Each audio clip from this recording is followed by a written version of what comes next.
This conference will now be recorded. All right, it's recording. Recording. The town board will hold a public meeting beginning at 7 PM on Monday, May 15th, 2023 at the town hall at 4058 County Road Inn. You can also join the meeting by GoToMeeting. We have a quorum present. The meeting was posted at the town hall and on the website. I'll call the meeting to order and we'll stand for the flag pledge. I pledge allegiance to the flag of the United States of America and to the republic for which it stands, one nation, under God, indivisible, with liberty and justice for all. Thank you. You have the minutes of the May 2nd meeting in your packet. I will move approval as presented with the addition of one letter, the letter S, page 2, item 7, second line. Treasurer stated that he, it should be she, had spoken. Oh, That's it. Second. Motion by Williams, second by Duplay to approve the minutes as presented with the addition of S in item second line.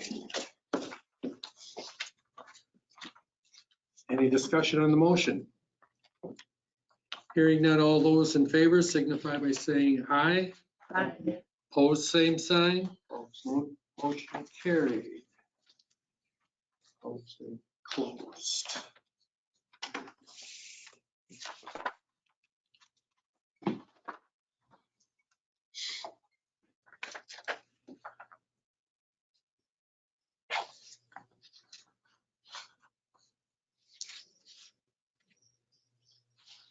Got our own golf course in here. Birds moved into today. I move approval of the minutes and they remain closed to the items. Second. Motion by Duplay, second by Williams to approve the minutes as presented and to keep them closed until the matter is resolved. Any discussion on the motion? Hearing none, all those in favor signify by saying aye. Aye. Opposed, same sign. Abstentions. Motion carried. Finance report and approval of bill.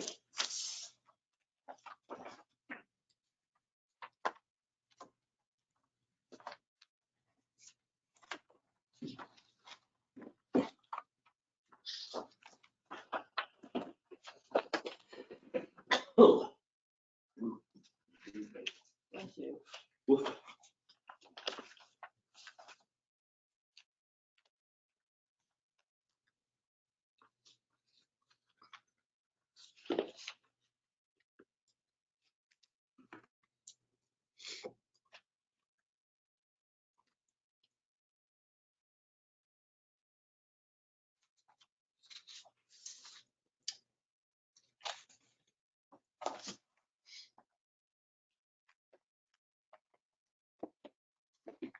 Approval of checks 36,348 through 36,376 be approved and EFT payments in the amount of $12,973.45.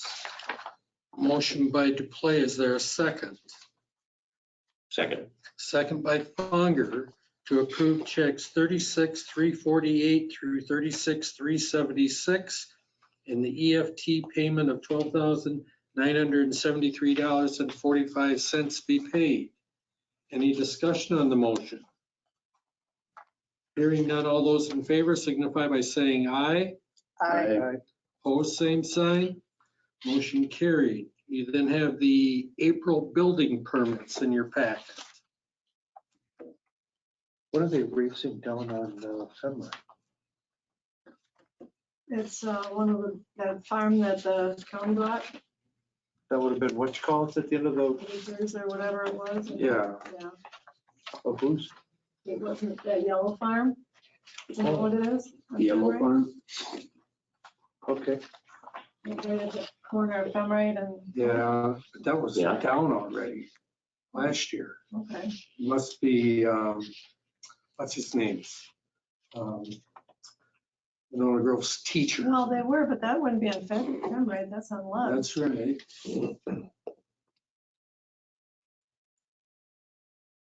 Thought that was the only place where they It's not the were. bar, Oh, is this- it? No, let's see. No. No, The bar's not on Femroy, right? No. It's on AB. yeah. Yeah.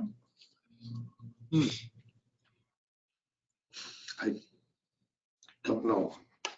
But no matter.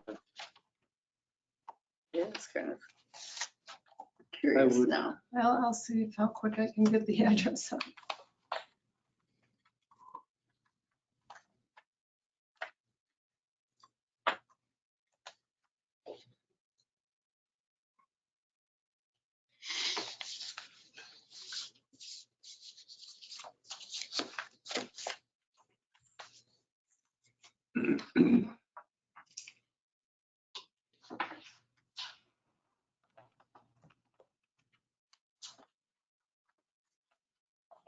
Is there a motion on the building permit? I'll move approval as presented. I'll second it. Motion by Anders, second by Williams to approve the April building permits as presented. Any discussion on the motion?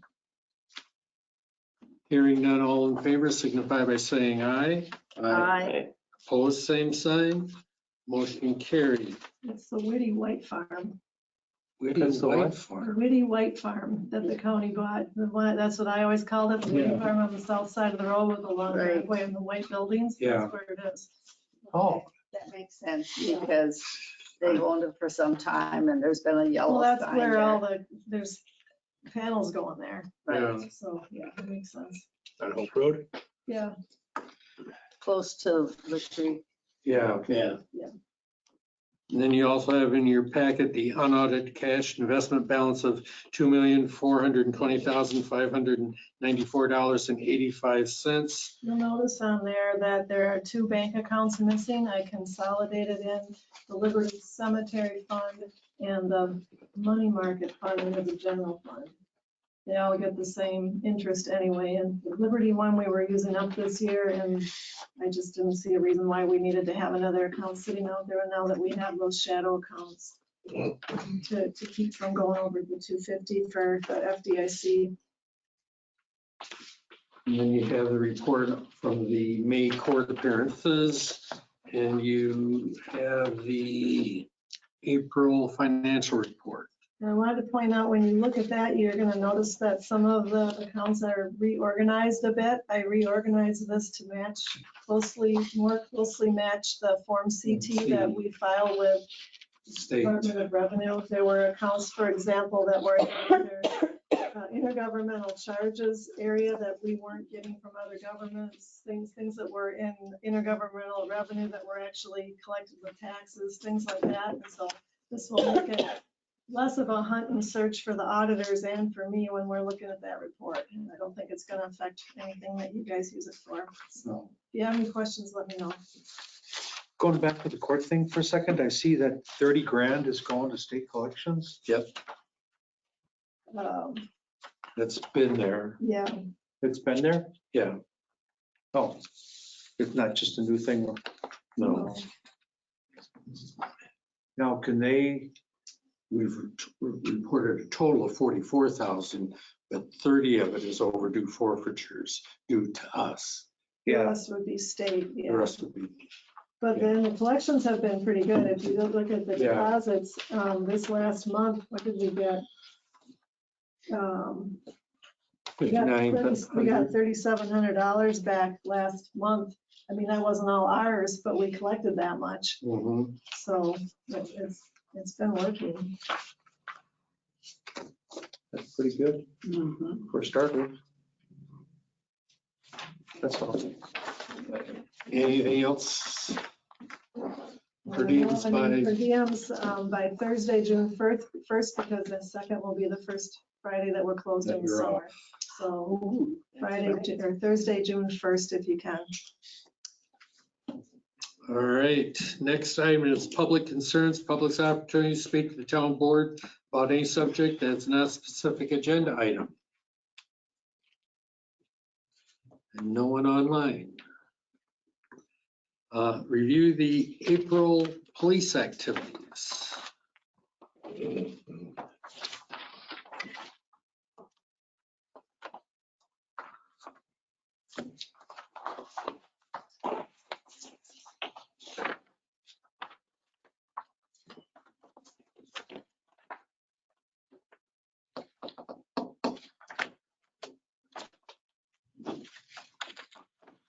looks like you got 230 calls for service.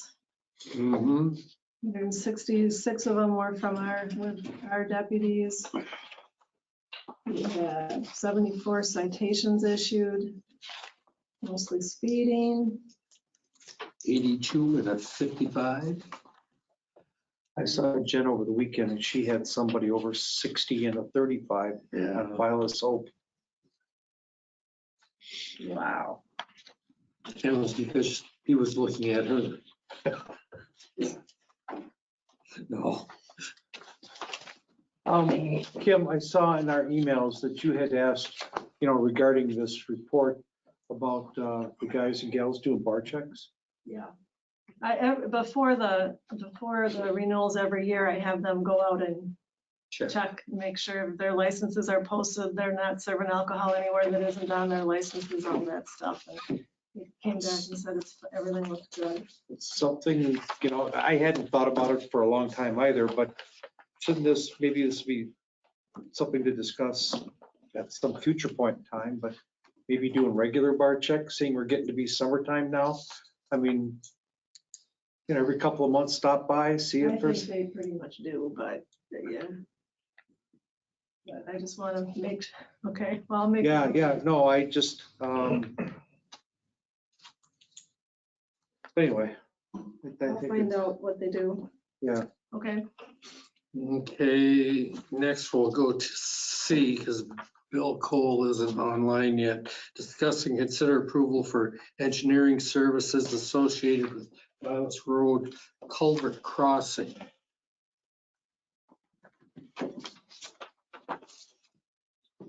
Yeah, I believe everyone has received. This was our second year that we had applied for that, isn't it? So this is for last year's actually. Oh. So I reached out to the county and was curious, hey, what's the status? Talking to Dan, he was curious himself, and I called the county and they actually said, yes, you were awarded. There's a time frame or something where one individual who handles a lot of it was out and must have handed it off and nothing got sent out because you were not the only municipality that was curious on if you're awarded or not. Yes, so just recently that email came through within last week, I think, or something. Yeah. Last week, saying you're awarded for 80-something thousand, so half of that would be the 40-something, approximately 41,000. Is our half. Yep. And that included some engineering costs associated with that cost estimate. So this is for the culvert crossing on Vilas Road. At the top of the hill. By Gladeview. I can think of the side street. So Before you just, get to Gladeview. Oh. it pinches down a little bit right there, the roadway, or It's like, I should say, it's like an animal run or something, isn't it? Or is it manually used for? it's dry most of the time, to say the least, yes. It's not used often, but when it does come down there for, unless I'm misspeaking, it can be washed through quite regularly, not quite regularly, but quite heavily during certain rainstorm events, I should say. It's all the water on the sky high Yeah. comes up there. So it has a decent water basin area for the storm sewer that flows through. So this is, the proposal was to get that together, go out to bid and so forth to get this money used appropriately for that. Yeah. So, and then we talked about also, not part of here, but we did that at no charge, and we'll do the one again coming up at no charge, where we talked about additional couple culverts, put an application in for next year's cycle, which is coming up in the June timeframe. So, but And that includes additional rip wrapping on the west side of that culvert. more than likely, because it really, on the west side, it really drops off. Right. Yes. So there'll have to be some rip wrapping or some other means of stabilization.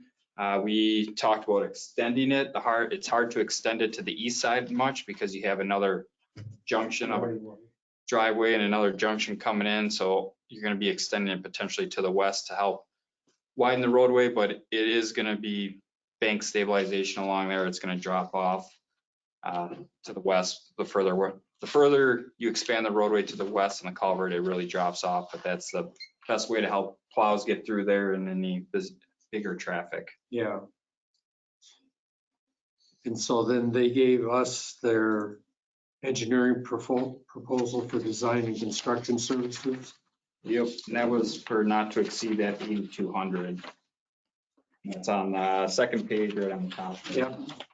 We need to approve that. Yes. I motion approved.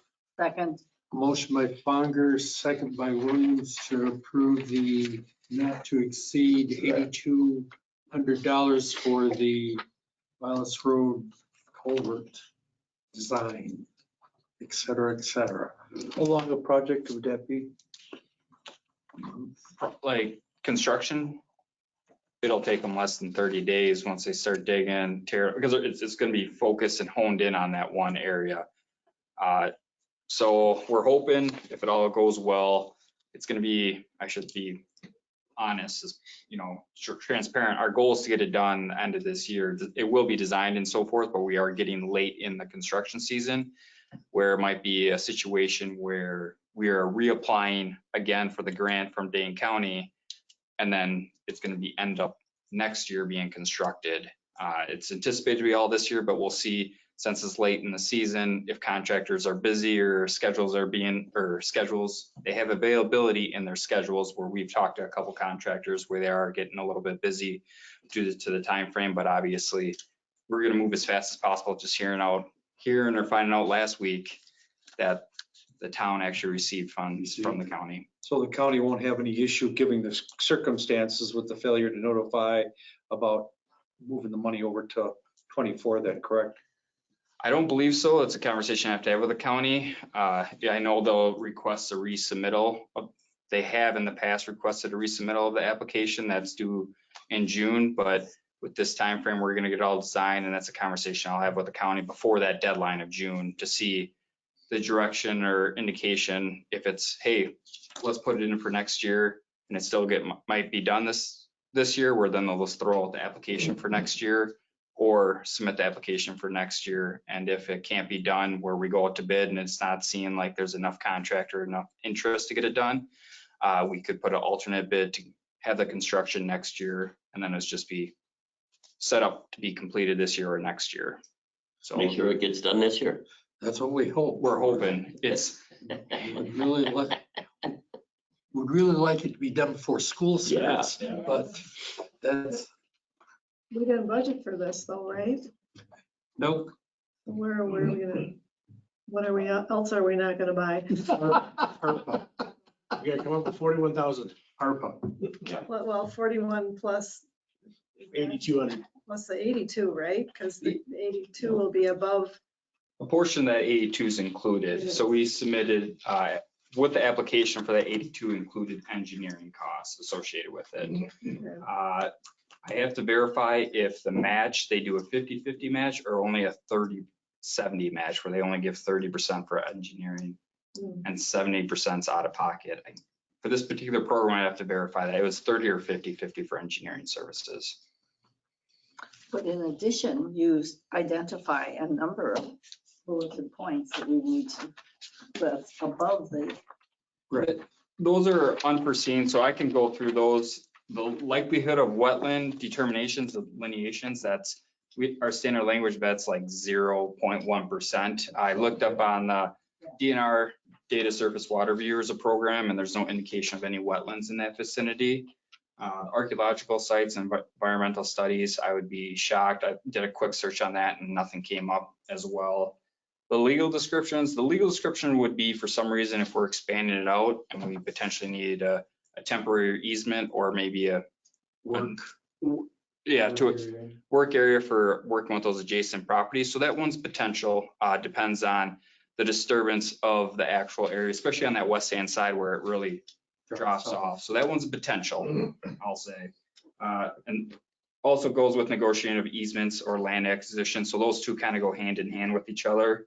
Independent soil testing, we won't need any in that vicinity.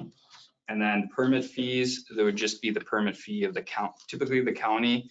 This one should be a simple permit fee, so that should be $300, if I'm thinking correctly, because nothing should be from the DNR's perspective, because it's not an indication as a high quality waterway, it's a drainage. Yeah. And then it's going to be under 1 acre disturbance. So it should be just the county's permit. And I believe that's a $300 permit fee, if I'm thinking correctly. Thank you. So we're potentially talking how much ARPA funds? 41, Say 50? 50 cap, yeah. I would say. Yeah. 50 would be the high end. But potentially close with services. was that included in your motion Sure, figure? What was that figure? 50 sure. coming from ARPA? Yeah. Yeah. And Good platform. Yeah. Any other discussion on the motion? Hearing none, all in favor signify by saying aye. Aye. Opposed, same sign, motion carried. Update on inspection, possible raise order for the house at 2983 County Road BB. Had an email from him today. I won't be able to attend the meeting tonight, but if you could let the board know that I'm still waiting to hear back from the fire chief. And the fire chief told me they already told him no. He told me that they, I don't know, he didn't say they already told him, he just said they weren't gonna do it, is all I heard. Yeah, It seems like that's awful close to that other house. right. And to BB, they said they didn't want to. And power lines. Yeah. I called and left another message today, hoping to hear back from him this week. Also, I'll be working on the outside of BB this week and we'll have the yard looking good by week's end. Also, he was contacted by someone else that's possibly buying the house. I'm going to try to meet with him this week. He sounded very interested. Meanwhile, I plan on meeting with other contractors to get bids on the demolition of the house if they can't burn it down.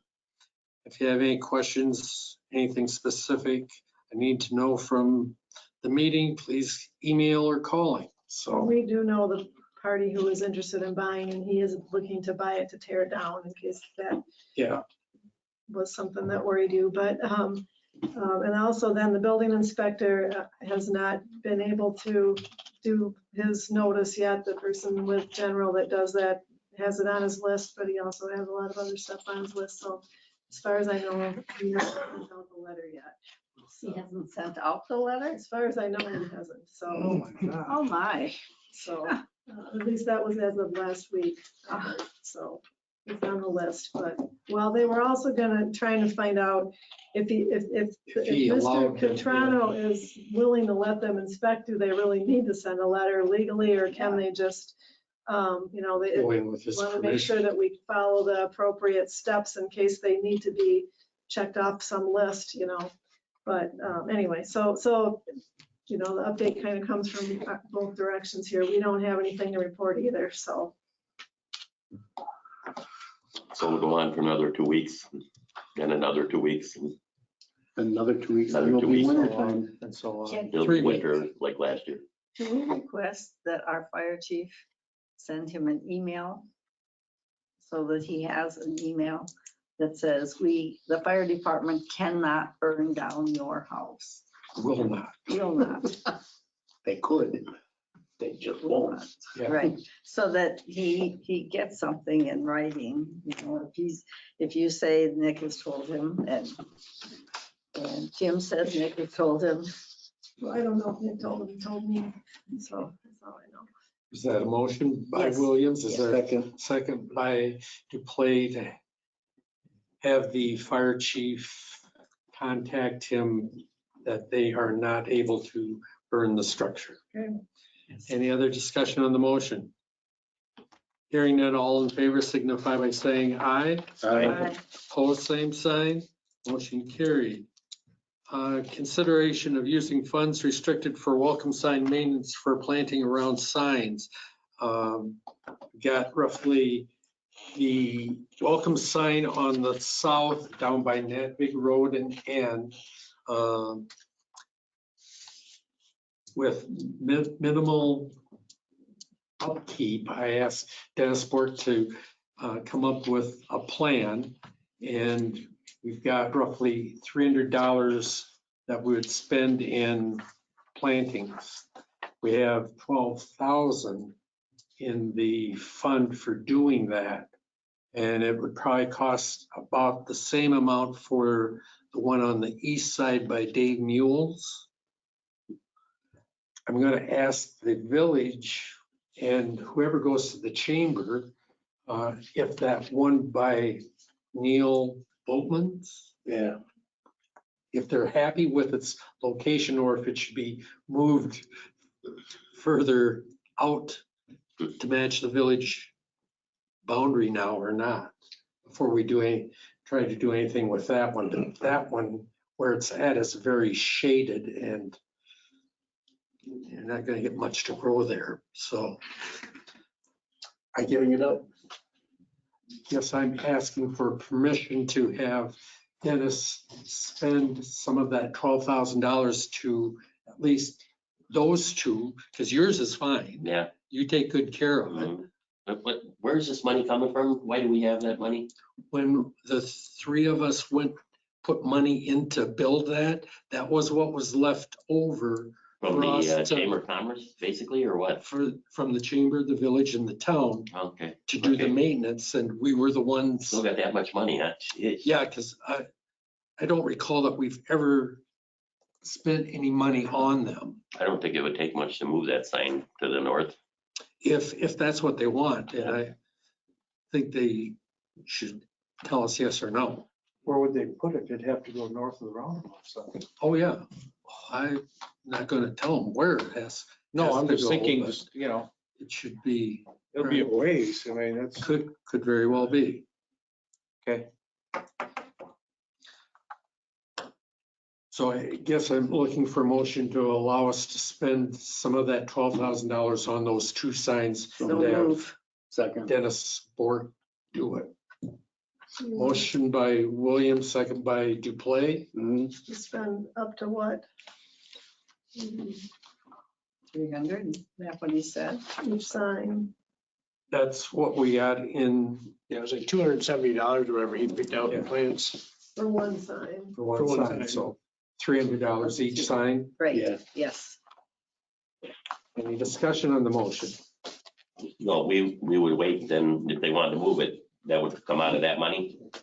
Well, yeah, we would have I to presume so, right? see what it would cost I don't think it would be to that move much it. to move it, but Yeah, who knows? yeah. All those in favor of the motion signify by saying aye. Aye. Opposed, same sign. Motion carried. No bill yet? Okay, Public Works Road right-of-way permits. I missed the last meeting, but we had one permit in there on Wooded Ridge Trail. Light energy, gas and electric to lot 5. They haven't done any, they just got a basement dug so far, so be a while before it gets hooked up. And then Public Works, we're full into spring now. Getting 80-degree weather, so grass is growing every day. Mow. Was Charter out? Not today. Not today? TDS or Charter went out today. I drove around. TDS was up in your neighborhood on Friday. And Sky High neighborhood on Friday, but hopefully they'll be back. We have $5,000 from Charter holding for right-of-way restoration or problems. There aren't any contractors out there that can do the work now. Do we want to, I don't know if they'd be interested, but would our crew want overtime to do that and use that $5,000 to get some of that restoration work done? I don't know. I think I want them to clean it up themselves. The mess they made out by you. I know. You got piles of limestone in the ditch. I talked to the county about that today, this morning. But I don't know how soon we can get them out there. I don't know. Apparently they got 100 miles worth of ditch tore up and they got 2 contractors to use. Yeah, Normally they have 6. So I think it's an excuse, but that's just me. He gets more calls than I do complaining, when is it gonna be done? Yeah, a lot of them.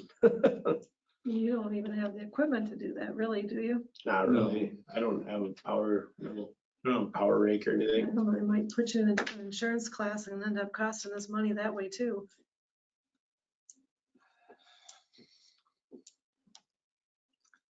You know, we need some way of forcing them to be more reactive to permits. Can we create an ordinance? We could ask Bill that when he comes online later. I haven't, I mean, I've asked the other clerks and, you know, I haven't really gotten very good ideas, other than a lot of people saying, if you figure out a good thing, let us know. It's not just us. There is a spot on our permit where they mark down what they want, 15 or 30 days or whatever to restore. And most of them put 15, some of them put 30, but I don't think anything's ever been restored in 30 days. We ought to take that date and then for every date that after that they don't have it done, $100 or $50 or $1,000, whatever, if we could, to force them to do it. It'd be nice, but we'd have to prove the date they finished. You know, that's the date you gotta prove, because it's 30 days of restoration after the day they finish. Yeah. And Charter's not finished. TDS is done with their section, but Charter's not done. Yeah, I mean, they're done with that area, those areas, but they're not completed with the job. whole project. Or do we, speaking of that then, do we make Charter break up their stuff in the future coming, okay, you've got from, say, the town hall to, Yeah, You well, know. it's very rare that they do like they did this year, the half of the township, you know? Usually they just do a small area, but it's because there's no fiber out there. That's why they, you know, they worked all winter. Think about it. Anything else? Nope. Is it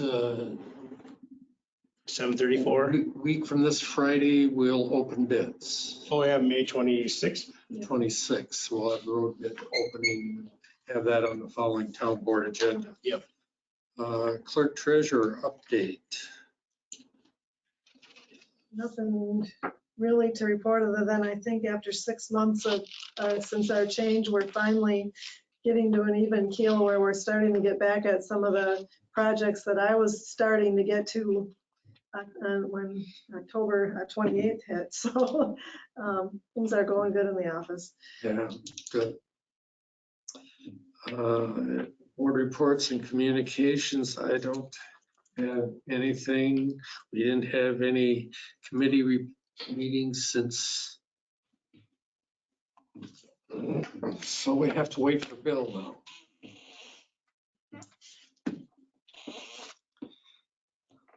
Is there another meeting going on? That's what his email said, wasn't it? That he thought he'd be available at 2 minutes 7:30. ago, he said he'll be here in 10 minutes. He'll be here or I online? think I thought he was coming. I'm assuming it's him because I have a text here. I don't have him text on my phone, I guess. Yep. It's gotta be Take a him. 10-minute So recess. 8 minutes. So moved. smoke me if you got it. Motion by Duplays and a second. Second by Andrews for a 10-minute recess.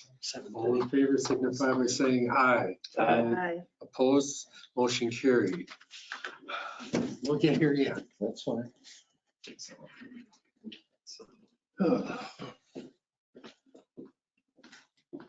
Christie, have something to keep it in the DeForest area. Between the two companies or 3? This conference will now be recorded.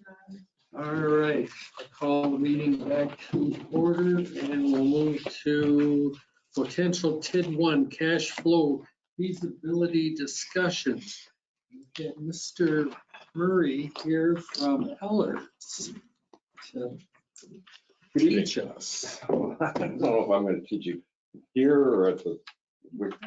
Here. Joe Murray from Elders, going to be the town financial advisor. We've got an exciting opportunity facing the town for a large, potentially large development. But you have some pretty large expenses to make happen. So we were asked to do a TID feasibility study to see if it could support the potential projects. You all should have received a copy of my memo dated on the 11th. Excuse me. I know that the town has been having discussions with your town planner, Mr. Roffers, and I've had discussions with him through this process as well. But to try to do a commercial development area, or I refer to as a CDA, along near highways 12 and 18 on the south side of the town. Original thoughts about the CDA that you'd received and looked at a plan was there was originally 8 areas in that area for potential development, A through G. But TID number 1, which is what you would be creating, would be primarily focused on areas A and B at this point. Cost estimates, projections for area B quickly became too theoretical and realistically to include in the TIF district. Their development wasn't expected until 2036. When you create an industrial tax increment district, it has a 20-year maximum life. You can extend it if it's not cash flowing, but you have to go into it assuming it's going to be the maximum 20-year period.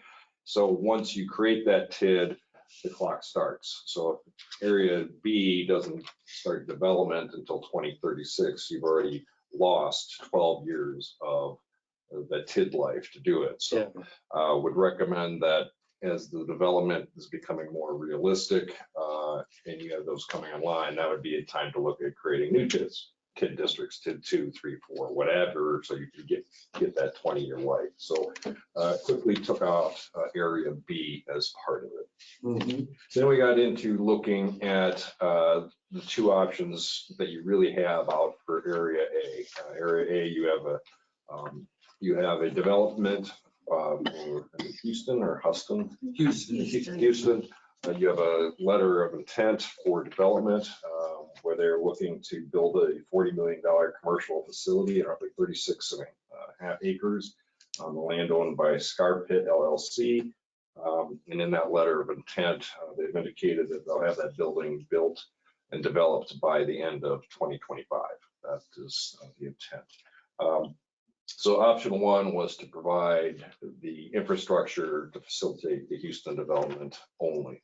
The second option would be to do the Houston property as well as the balance of the area that's in area A, roughly 260 acres on top of it, to see if that could do, how that would cash flow for feasibility. As you know, the difficulty you have is that in order to create a TID, it has to provide sanitary sewer service. And you can create the TID before you have the sewer service, pay to get the sewer service there, but the buildings can't be occupied until that sewer service is in place. And that obviously is going to take some time.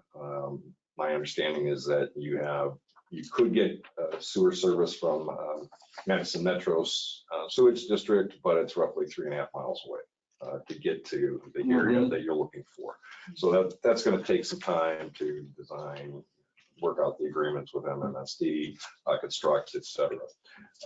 In order to meet the Houston's timeline of having their building built by the end of 2025, that would mean you need to be creating a TID here early in 2024 to get everything moving and hopefully have everything in the ground and ready, going in at the same time that Houston's looking to come on site. And that cost of that sanitary sewer is roughly $3.5 million. I mean, it's a big ticket item. Option 2, as I said, anticipated the Houston developments being constructed in 2025 and the balance of the 264 acres being developed over time for the life of the district. Mr. Roffers has indicated that they expect build out of about 9.5 acres a year for the balance, generating roughly $232,000 of value per acre. That would mean generating roughly $2.2 million a year in incremental value. So over the life of 20-year life of the TID, that would mean you'd have $40 million for Houston property and another $44 million coming online for the rest of the infill development in Area A. Looking at your current equalized tax rate at $12.45, I know that the numbers you've seen from Mr. Ruffers had a figure, I believe was $13.11. That's your assessed tax rate. So there's a little bit of difference in there.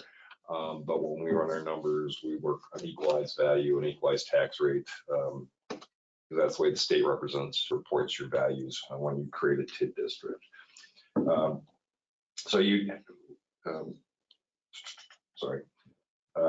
As I said, when we looked at using that tax rate, option number one, the 40 million from Houston only, we project would generate roughly $9.4 million of incremental revenue for the 20-year life of the TID. Option two, bringing on the full $84 million would generate roughly $14.7 million of incremental revenue over the life of the district to pay for the projects. It's important to keep in mind that besides their difference in the revenue that they generate, there are different cost projections. Option one only has the cost included in it for providing service to the Houston development on its own. That would be $3.5 million for the sewer improvements and highway improvements at Highway N and at Vic Road, for another $600,000 for roughly $4.1 million current cost estimates to serve the Houston property. Option two would include all that, but adds in another $2.16 million for additional sewer improvements to serve the balance of Area A. Another $1.2 million to extend that Big Road to North Star Road. So the construction total improvement cost for option two is $7.46 million as currently projected. To finance the improvements, if you were to undertake a TID, would strongly recommend the sale of bond anticipation notes. That is where it doesn't count against your 5% general obligation limit at that time. They're not general obligations, but would also include capitalizing interest, so that you could make payments for the first 3 years in order to make that borrowing. If you don't capitalize the interest, the town is still going to be obligated to make the payments, and that means you would wind up either taking money from your fund balance, or you're going to have to put it on the taxpayers as a whole, which I don't think anybody would want. And this is traditionally how TID projects are financed, by doing a bond anticipation note, because you need time for the development to happen before the increment can start being generated to make the debt payments. So how does that work? The bond anticipation? We would go and do a competitive sale and sell it Just like you would a normal bond? Correct. Okay. And you would capitalize the interest. We would, whatever the actual interest rates are, you would borrow that much money to make the first 3 years worth of payments to buy yourself some time. It obviously increases the size of the borrowing, but then you're not putting any burden on the taxpayers, or using all your fund balance to make those payments for the first few years until you get the incremental revenue showing up. Okay. For option one, the 3 years worth of capitalized interest would increase the size of the borrowing by $648,000. That's projected. If you were to do option two, that would mean borrowing roughly $750,000 of capitalized interest for that same 3-year period. What the plan would then be is, after the third year, 2027, you would issue longer term debt to refund the bond anticipation notes, to try to coincide those payments as closely as you could with the income stream coming from general obligation bond. Those would be general obligation bonds, yes, sir. And those would go out for a 18-year period to coincide with the life of the TID, so that you would pay that out. As I said, if you weren't looking to capitalizing the interest, you're either putting it on the taxpayer or you're eating all your fund balance. Yeah. Not a great place to be. No. Try to be conservative in the projections as to interest rates. For the bond anticipation notes, I utilized a rate of 4.5%. Thinking that you'd be borrowing the money sometime early part of 2024 for construction and sometime in 2024. So I try to give a conservative number of 4.5%. For the long-term refunding and taking it out the extra 18 years, I used an interest rate of 5.75%. I'm not going to tell you, I can tell you what the rates are going to be in 3.5 years. So I tried to pick a good number. I could have used 6, I could have used 10, I could have used 4. So I used 5.75 to try to be conservative going forward. Based on the cost projections, the development assumptions, revenue projections, option 1 could support $8.8 million of project cost and still be able to close in 2043. That is 2 years prior to the maximum life of when it would have to close in 2045. And I've got all the backup numbers and I can go through those further if you'd like, just to kind of summarize here. We're also projecting that by the end of 2045, if it were to stay open the entire life, it would have a cumulative fund balance of over $1.1 million, which provides more cushion if development were to come in slower, interest rates were higher, project costs were higher. So option 1's got some room in it. some room. I don't want to tell you it's huge, but it is better at that than option number 2. Option 2 still could cash flow. That would mean you do all the improvements for Houston up front and then come back in 2027 and finance the remaining infrastructure to serve the rest of Area A. And it still cash flows. Option 2 could support $14.7 million worth of project expenses, but it would require the full 20-year life of the district to cash flow. It wouldn't be able to close until 2045. And in 2045, we're only projecting having a cumulative fund balance of $666,000. So it's roughly half of what option one is. The other thing I wanted to make sure I highlight for you about option 2 is that even though there's more development, is coming on slower with the extra development of Area A, it will pay for itself, but it will take out to 2045. And also, again, it's not going to generate enough revenue each year to make the projected debt service payments.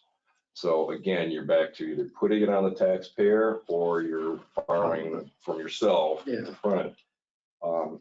And based on option 2, the cash flow of that whole will reach a point of being $750,000 in the hole. That you need to come up with someplace.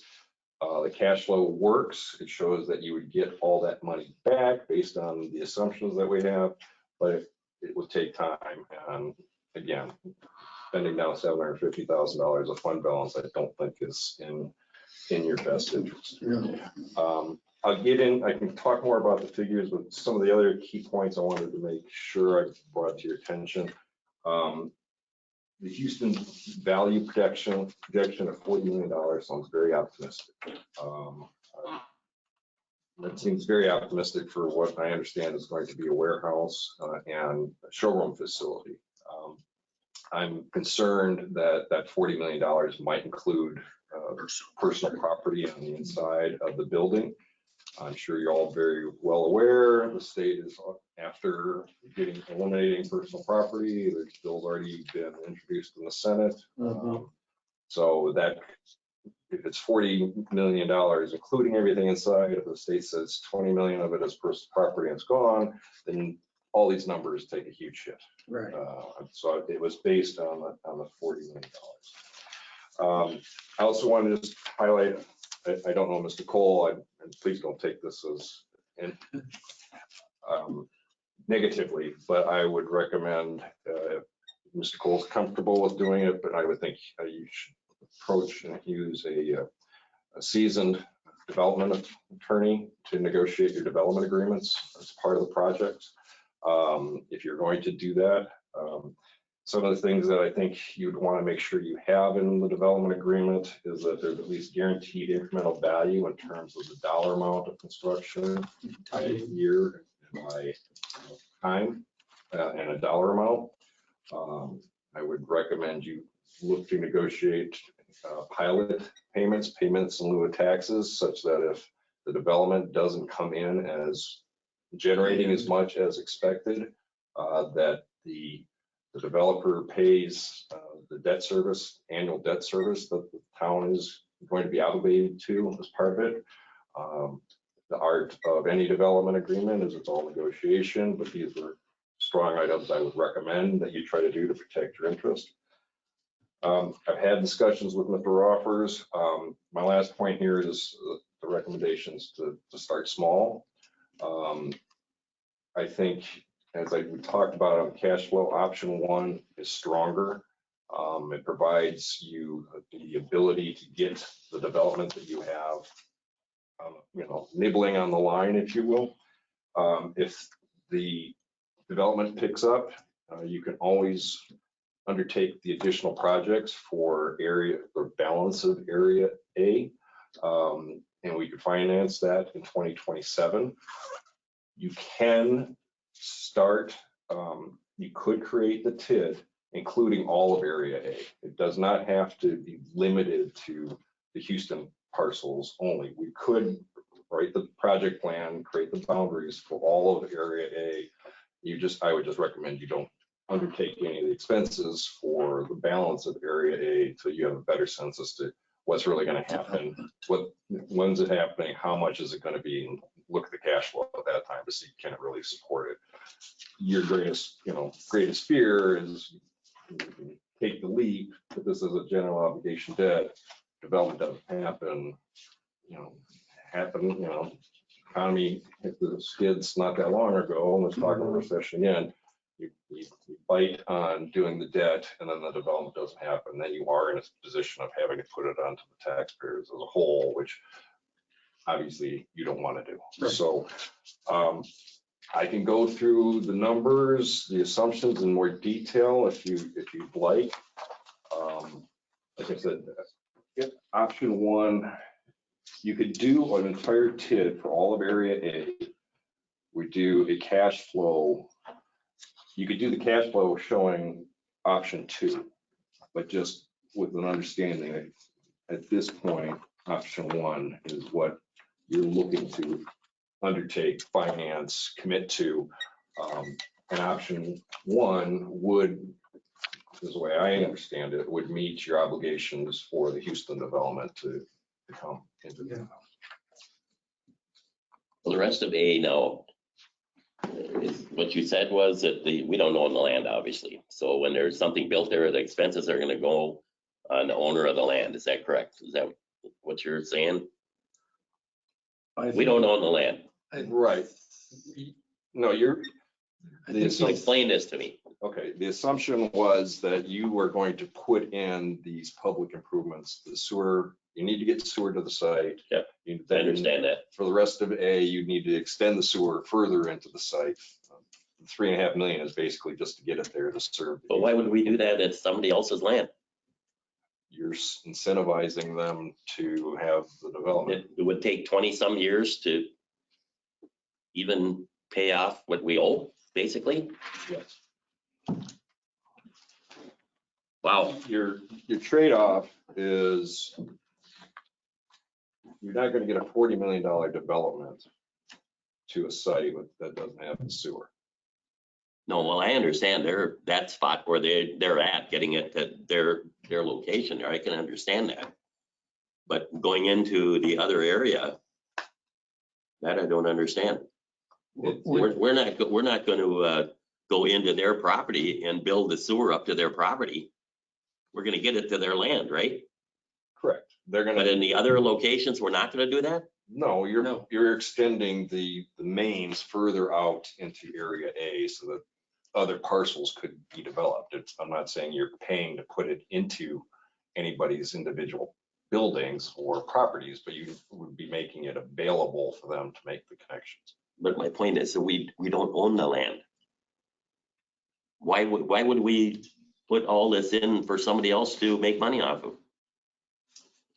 Gain the property taxes. Well, in 20 years? Well, it would. Well, that's all I'm saying. That's what I've always questioned about this. I just don't. And your point that, yeah, there could be some problems. So their property right to there, yeah, I can see that.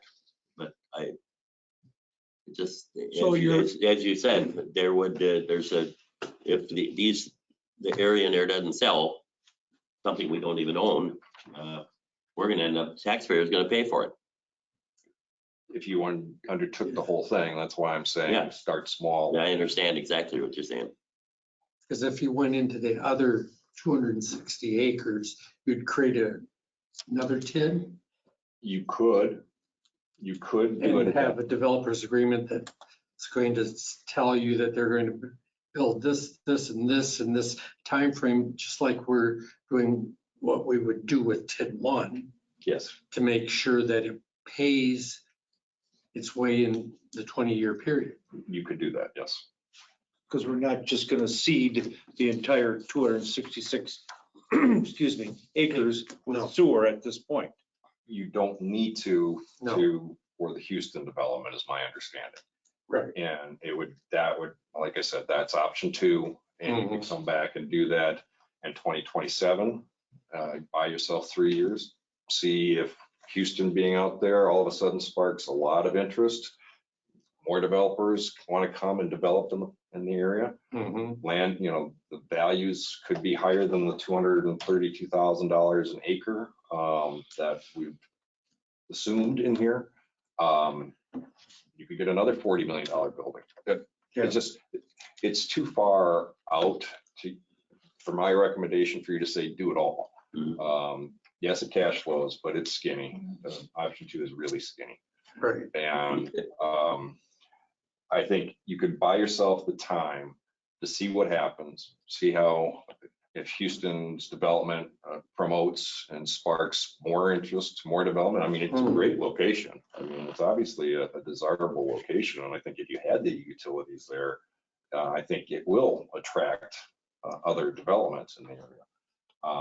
But I think you start small, do option 1, see how things are going. We look at the cash flow again as we get closer to 2027 when you need to refund the bond anticipation notes. Maybe not do all the 260 some odd acres. Maybe it's another 10, 15. You do a portion of it at that time and you update the cash flow to see what it can support. Or you create a whole new TID and start the 20-year clock again. I mean, And we're looking at everybody to put water in on their own. Yes, all I have there's no water. All I have in here are the street improvements and the sanitary sewer improvements. A question on page 3 of your graph. On the right, tax exempt. NPV, what does NPV stand for? Net present value.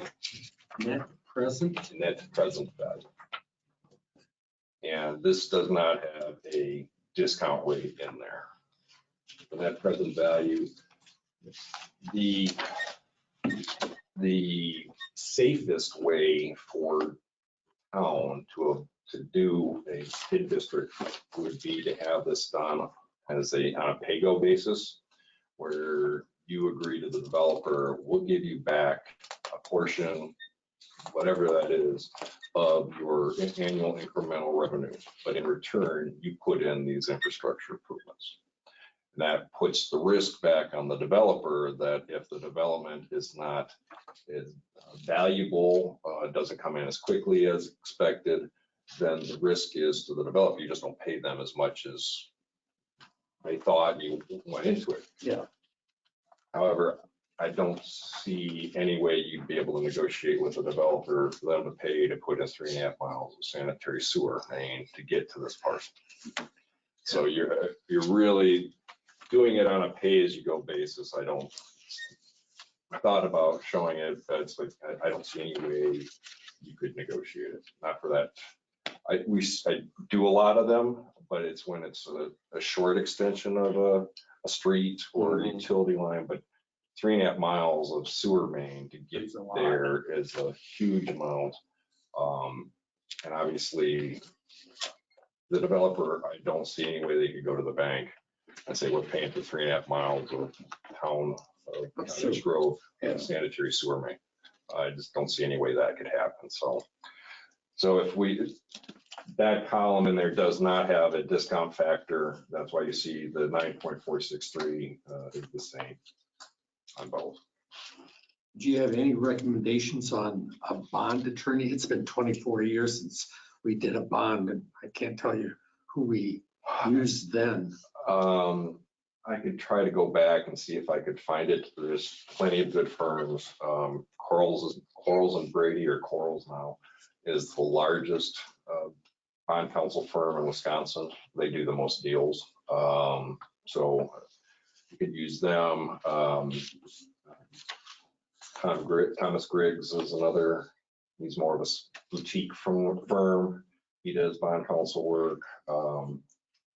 But you go to Chicago to find one. There's plenty of bond counsel to work with on this, but Corals would probably be the quickest and the easiest. And they're close. They're close, and I just did a sale with them in Elkhorn before I came here. So I mean, they do the vast majority of bond counsel work in Wisconsin. Bill, how do you feel about there being the development attorney? I do dozens of these a year. This is a bigger undertaking for sure. The art in the development agreement is to put as much of the risk on the developer as possible. He says he's going to build $40 million. Great. If it happens, that's great. If it doesn't, what's going to be the ramification? And the development agreement will include many of the things that he mentioned.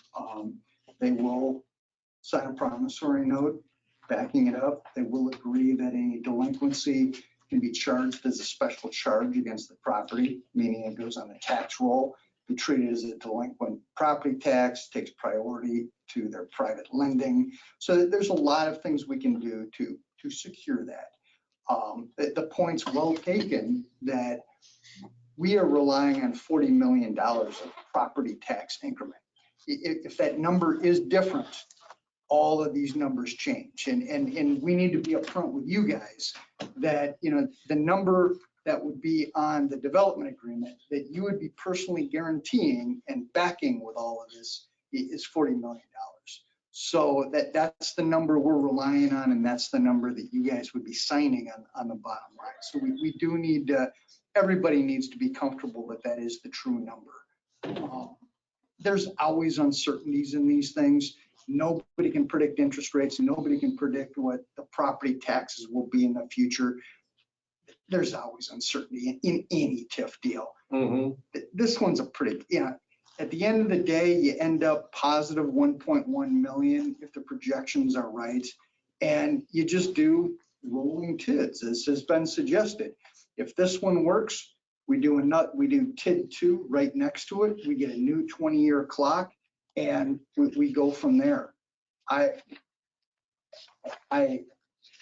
totally understand Mike's point, and it's a matter of perspective. How conservative do you want to be as to how aggressive do you want to be? I can say a deal like this in most municipalities would be viewed upon extremely favorably. But most of the clients that I work with would say $40 million on something like this. If he says it'll cash flow, and he says at the end of the TID we're positive, particularly positive to the tune of $1.1 million, it's a good opportunity. And that's not to take anything away from somebody that would say, that's fine, but we're not in the business of taking any risk. I could see a community passing on it, but as TIF deals go, this is $40 million of development that doesn't come often. Every day.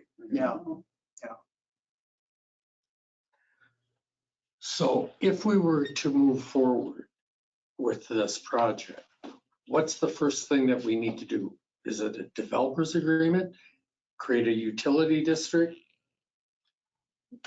What's our priority list look like? Well, before we start expending money and incurring obligations, the next step would be a development agreement with the developer. Because we're gonna need them to, right now, the term sheet is great, but it's not binding on anybody. Right. We need a binding document before we can start incurring significant costs.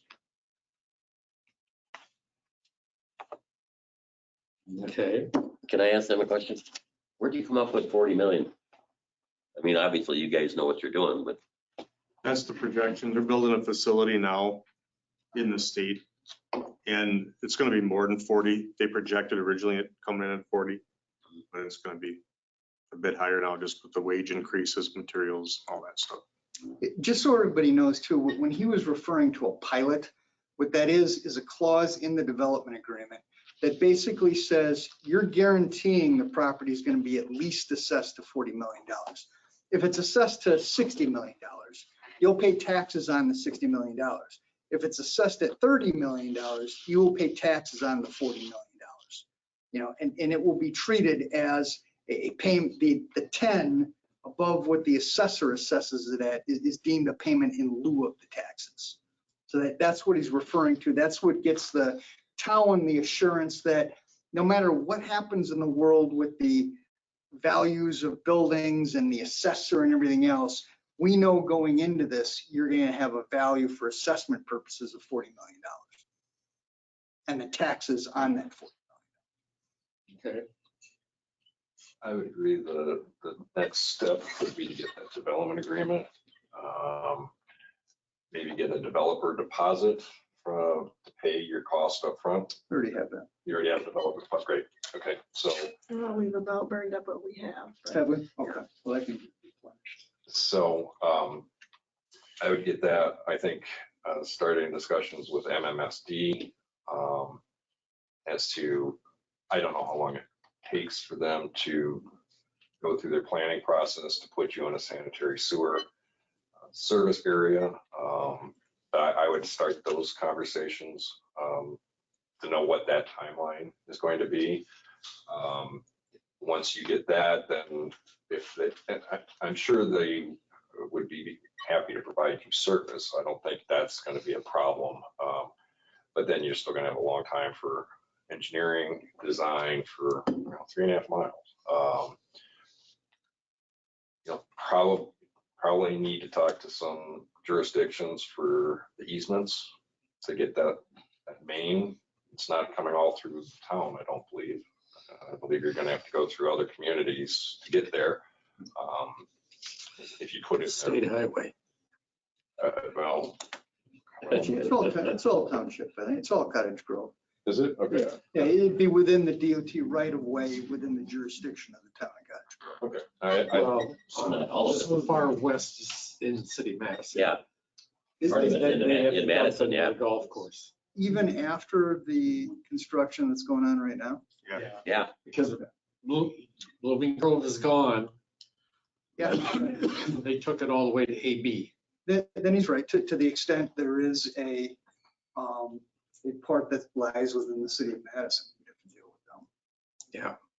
Yeah. Boy, to get to the point to do something in 2024 for 2025, wow.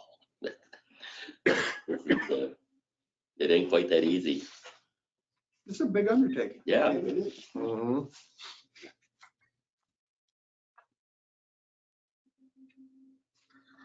You had also mentioned previously, and this was before the annual meeting, you're not required to have a public hearing on this. You certainly can if you wish and have input from the residents, provide a presentation to the residents. That's sort of a discretionary decision the board can make. Yeah, I think that's a good thing.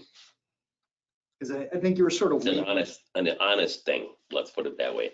This was sort of the last piece. We were waiting to have all the information. Got it. We had Mark's opinion and we had the engineers' cost estimates, but we needed to make sure this thing could cash flow. Mhm.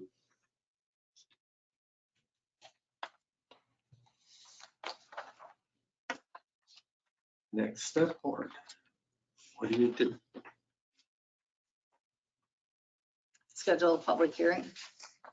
And I agree with her. um, And begin work on the development agreement. That'll take some time to get that done. When would you want to have a public? Can we do it in 2 weeks? Along with the public hearing for That's your the. alcohol and mining and everything. Too busy, too full. Yeah, Okay, yeah, alcohol and mining.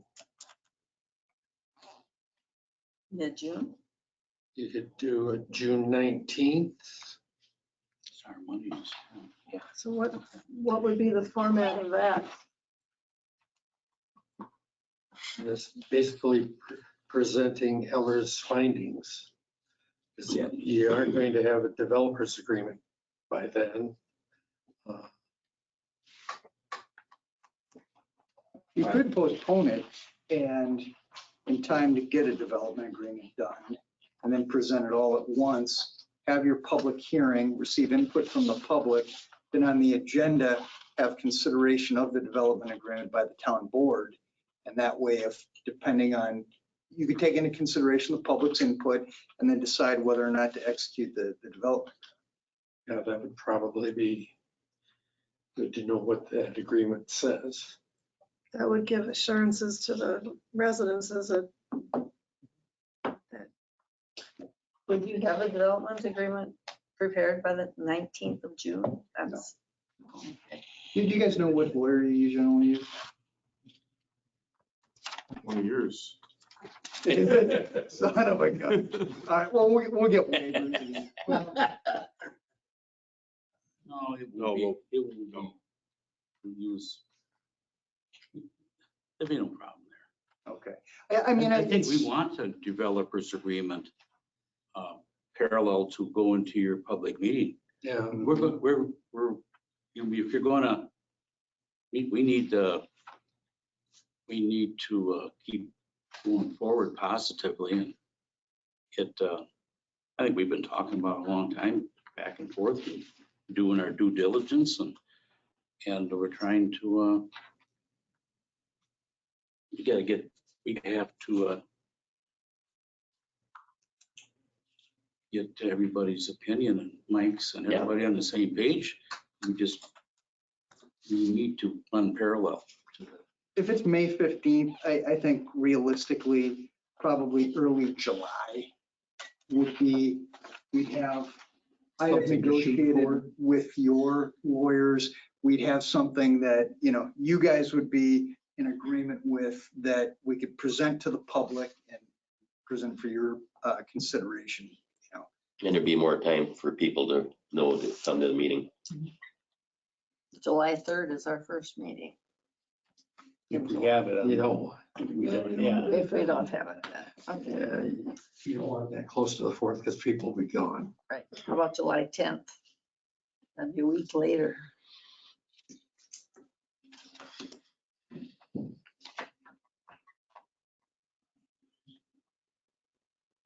Or on a regular meeting night, the 17th, I would suggest you do do a that. special. I would hate to call, you know, put in the public view a special meeting, and then for whatever reason, this doesn't get done. You know, then everybody's all stirred up and it doesn't happen. Yeah, I think the extra week would be better and have it on the Just wait till agenda. the 17th. 17th? That's July possible. 17th. Okay, Could be a long night for Yeah, that's what they get the big money for. you. As long as it goes past midnight, I'm fine. No, it won't go past midnight. it's my birthday. Oh, So I would make a motion that we direct Mr. Cole to work with the developer and try to iron out a developer's agreement that could be presented to the town, hopefully for July 17th. 17th. July 17th as possible public hearing date. I'll second that. That gives 2 months.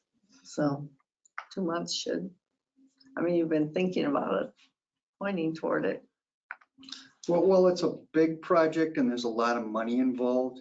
From a development agreement standpoint, it's not that complex of a scenario. You're putting a sewer in, they're building a building.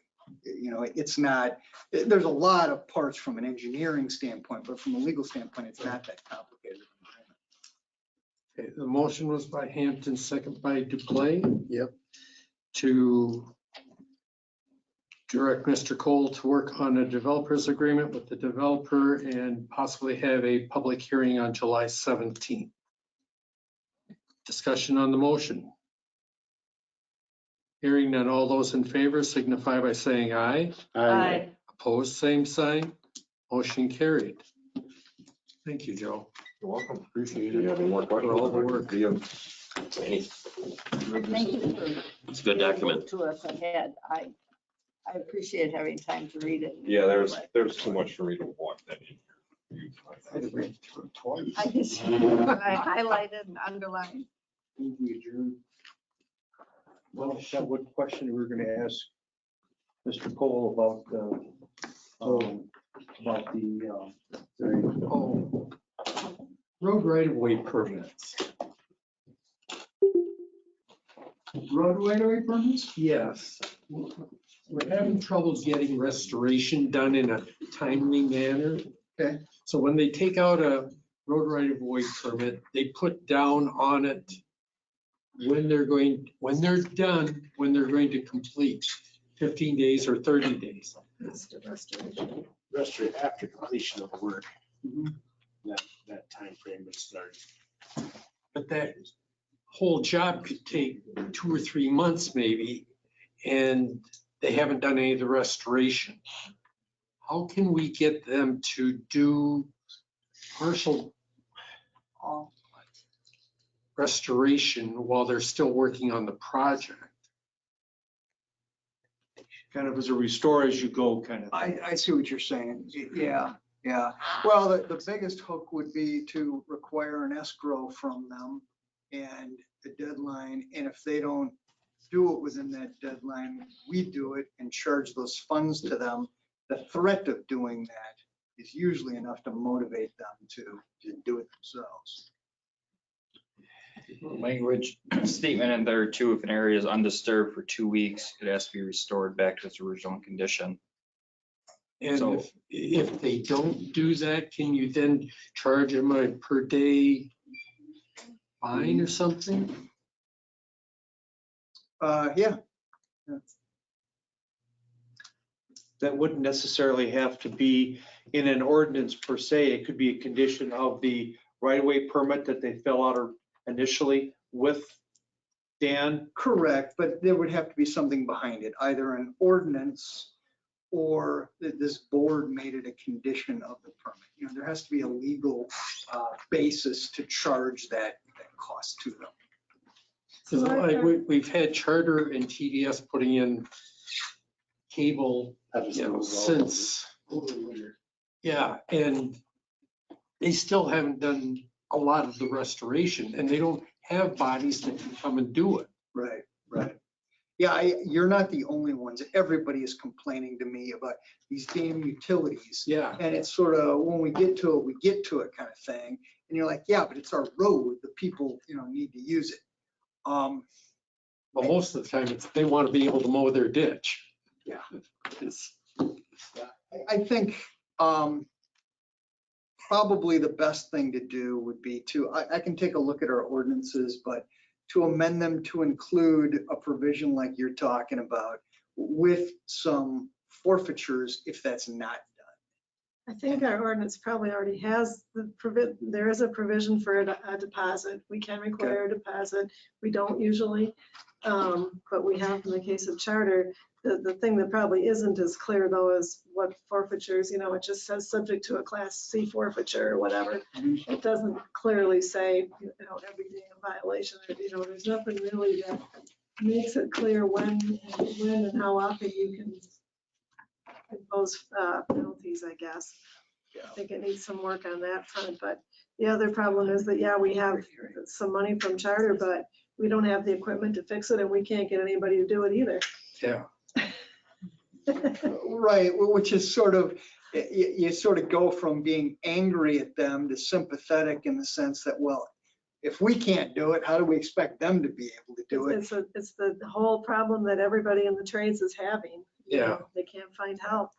But as the cynical bastard that I am, I would say, well, it's your damn project. You need to figure that out before you start tearing up our right of way. Right. Yeah.